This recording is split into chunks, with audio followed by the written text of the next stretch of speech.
I know you were hoping that the incoming freshman would not knee-jerk reaction and Dunlap pulled the trigger. Yeah, and we talked at length about that. I fully support that, and I actually told all of them, you know, I would recommend that if I were your father. You need to, you know, and yet they all want to keep this option open, and I told them I would stay in touch with them on the coaching search to try and help them. Parker will do the same thing. He'll do what Brady did, and they deserve that. You know, it's what's best for them, and but yet they both were, you know, very. They both said, "Hey, well, we want to." I said, "Well, yeah, you should keep this option open." And then you know, Parker actually said, he said, "Coach, can I talk to you, you know, as like a independent research?" I said, "I'm here for you, man. You know, if you decide not to come to Notre Dame and you're down to 2 or 3 schools and you want some feedback, I got you." You know, so you got to have some wiggle room for them to analyze, and yet I think they're watching to see what goes on here and would, you know, like to meet the new guy, kind of like Chris Thomas and Jordan Cornette. They at least allowed me to do that.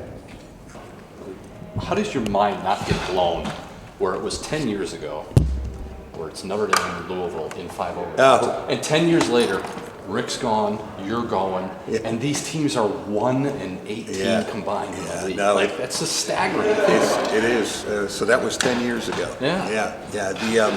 No, it's. I mean, God, we're both fighting for our lives on Saturday, no question about it. And you know, we showed some resolve down there the other night, but still just couldn't get over the hump. But you know, it's kind of the.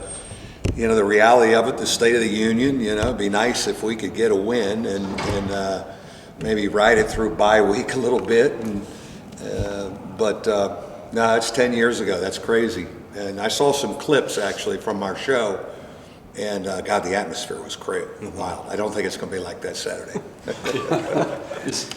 Is there any scenario where you just look at Dom and Tony and Matt and just be like, we're 1-9. Yeah. Let me just see what they can do for 15, 20 minutes, and not necessarily just Saturday, but moving forward. Yeah. No, I think you keep an open mind to everything, and obviously we didn't start Nate and Dane the other night, and if you're not playing well, you know, we'll look at other things. But yeah, that's all on the table, and you know, Dom's on my mind because I think, you know, as a future front line guy here for the next coach, he and Ben would be really good together, and so you want to keep them intrigued and not run into the portal.